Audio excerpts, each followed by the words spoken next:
Live نہیں ہے، video بن رہا ہے.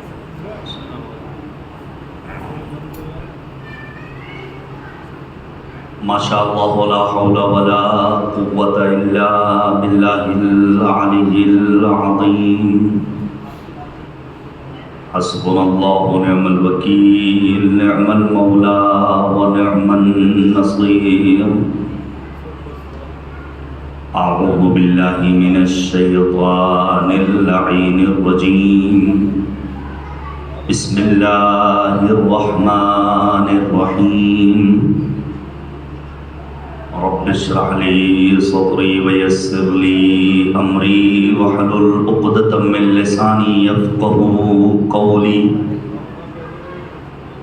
الحمد لله رب العالمين والعاقبة للمتقين والجنة للمؤمنين والنار للملحدين والمنافقين والكافرين والعاصين. وصلى الله على سيدنا ومولانا أبي القاسم المصطفى محمد صلى على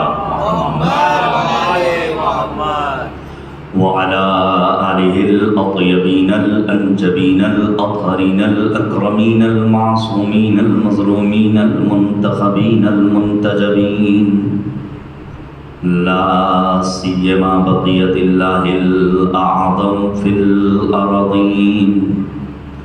روحي وأرواح العالمين لتراب مقدمه الفداء، واللعنة الدائمة الباقية على أعدائهم أجمعين من الآن إلى قيام يوم الدين. آمين يا رب العالمين. أما بعد فقد قال الله تبارك وتعالى في القرآن الحكيم وهو أصدق الصادقين وقوله الحق. بسم الله الرحمن الرحيم. من المؤمنين رجال صدقوا ما عاهدوا الله عليه فمنهم من قضى نحبه ومنهم من ينتظر وما بدلوا تبديلا.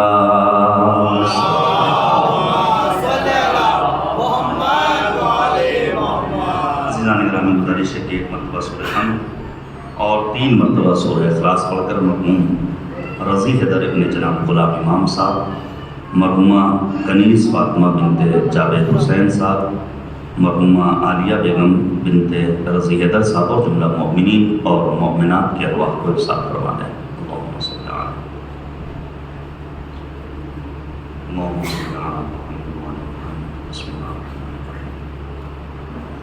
الحمد للہ رب العالمین الرحمن الرحیم مالک یوم الدین إياك نستعين اهدنا الصراط المستقيم صراط الذين أنعمت عليهم غير المغضوب عليهم ولا الضالين. بسم الله الرحمن الرحيم. قل هو الله لم يكن له كفوا أحد. بسم الله الرحمن الرحيم.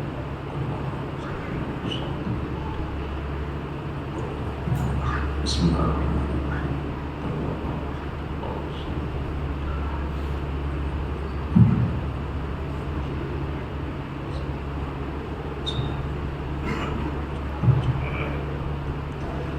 عزیزان گرامی، سلسلہ وار گفتگو ہو رہی ہے اور عنوان گفتگو ہے اصلاح امت. یہ ایام جو مخصوص ہیں اور منصوب ہیں سید الشہداء، مصباح الہدیٰ، فرزند رسول، سبط رسول الثقلین حضرت ابو عبداللہ الحسین علیہ السلام سے ان دنوں میں مسلسل علماء کرام، ذاکرین و افاضل ذوی احترام امام حسین علیہ السلام کی سیرت اور آپ کے مقصد قیام کو اپنے سننے والوں تک منتقل کر رہے ہیں. مقصد عزاداری کے چند ایک اہم اصول اور